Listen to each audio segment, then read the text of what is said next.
दोस्तों, अगर आपको लगता है कि आपकी किस्मत खराब है, तो आज मैं आपके साथ जो स्टोरी शेयर करने वाली हूँ, वो सिर्फ आपके लिए ही है।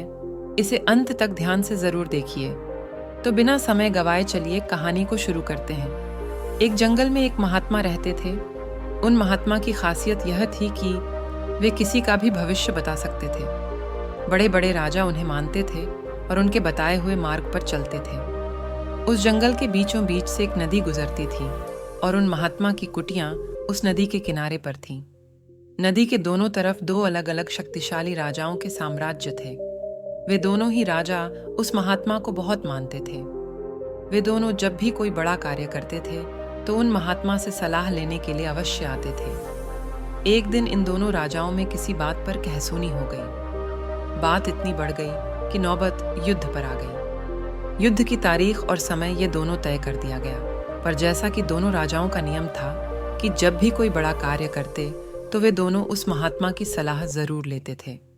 इसीलिए पहला राजा उन महात्मा के पास आता है और उनसे पूछता है कि महात्मा जी, मैंने पड़ोस के राजा के साथ युद्ध करने का निश्चय किया है और इसीलिए यह जानना चाहता हूँ कि युद्ध का परिणाम किसके पक्ष में होगा।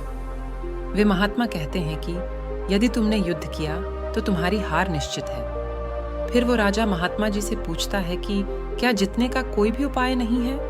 वे महात्मा कहते हैं कि यदि युद्ध किया तो हार निश्चित है। फिर वह राजा कहता है कि तलवार म्यान से निकल चुकी है, अब युद्ध टलेगा तो नहीं, जो होगा देखा जाएगा।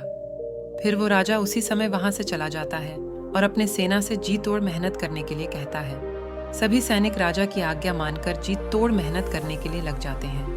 दूसरे दिन दूसरा राजा उन महात्मा के पास आ जाता है और उनसे पूछता है कि महात्मा जी, मैं पड़ोस के राजा के साथ युद्ध करने के लिए जा रहा हूँ, इसीलिए मैं इस युद्ध का परिणाम जानना चाहता हूँ कि युद्ध किसके पक्ष में रहेगा।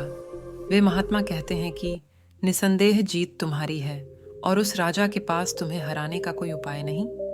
उन महात्मा की बात सुन वो राजा बहुत ही ज्यादा प्रसन्न हो जाता है और सीधा जाकर अपनी सेना को यह खुशखबरी सुनाता है कि युद्ध में उनकी जीत पक्की है।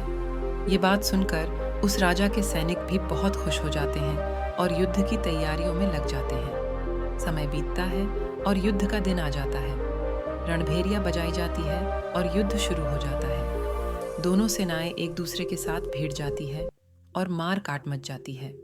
देखते ही देखते जिस पहले राजा की हार निश्चित थी, वे दूसरे राजा की सेना को ढेर कर देती है और पहला राजा वो युद्ध जीत जाता है जिसे उन महात्मा ने कहा था कि वो युद्ध हारेगा। युद्ध जीतने के बाद वो पहला राजा उन महात्मा के पास चला जाता है और उनसे पूछता है कि महात्मा जी, आपने तो कहा था कि मैं तो वो युद्ध हार जाऊंगा, लेकिन मैं तो युद्ध जीत गया। आपकी भविष्यवाणी गलत कैसे निकली। फिर वे महात्मा उस राजा से कहते हैं कि मैंने तो वो कहा था जो तुम्हारे भाग्य में लिखा था, लेकिन तुमने अपने कर्म से अपने भाग्य को बदल दिया। तुम्हारी जीत का कारण यह है कि तुमने अपने भाग्य से ज्यादा अपने कर्म को आवश्यक समझा और उस दूसरे राजा ने अपना सब कुछ भाग्य पर छोड़ दिया।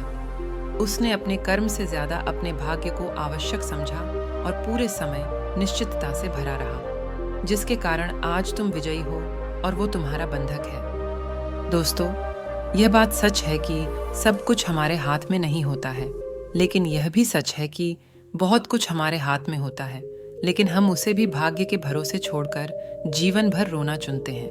दोस्तों, लोग जानते हैं कि स्वस्थ कैसे रहा जा सकता है, लेकिन समय न होने का बहाना बनाकर वे अपने अंदर बीमारियां पालते रहते हैं और जब कोई गंभीर बीमारी हो जाती है तो वे लोग अपने भाग्य को दोष देना शुरू कर देते हैं। दोस्तों, अगर आज हम किसी समस्या में हैं तो वे सिर्फ हमारे पुराने गलत कर्मों के कारण हैं और कल अगर हम इस समस्या से निकलेंगे तो वे सिर्फ आज के अच्छे कर्मों के कारण ही निकलेंगे। दोस्तों, अगर आप आज कुछ नहीं करते हैं तो कुछ तो होगा ही और वो आपका भाग्य है। और अगर आप आज अपने बुद्धि का इस्तेमाल करके वो करते हैं जो आप करना चाहते हैं तो वो आपका कर्म है। तो ये आपके ऊपर है कि आपको कुछ करना है या अपने भाग्य के भरोसे बैठे रहना है। दोस्तों, यह प्रश्न आवश्यक नहीं है कि भाग्य पहले से लिखा हुआ है या नहीं, बल्कि आवश्यक सवाल यह है कि क्या हम उन चीज़ों को भी भाग्य के भरोसे छोड़ रहे हैं जिन्हें हम बदल सकते हैं। दोस्तों, आज की यह कहानी आपको कैसी लगी? कृपया मुझे नीचे कमेंट बॉक्स में कमेंट करके ज़रूर बताएं और अगर आपको यह कहानी पसंद आई होगी तो अपने दोस्तों के साथ इसे अवश्य शेयर कीजिए ताकि और लोगों को भी यह कहानी सुनने को मिल सके। दोस्तों, आज के स्टोरी ऑन डेस्टिनी वीडियो में सिर्फ इतना ही। दोस्तों, हम आपसे फिर मिलेंगे ऐसे ही एक लाइफ चेंजिंग वीडियो के साथ। तब तक के लिए आप जहां भी रहिए, खुश रहिए और खुशियां बांटते रहिए। आपका बहुमूल्य समय देने के लिए दिल से धन्यवाद।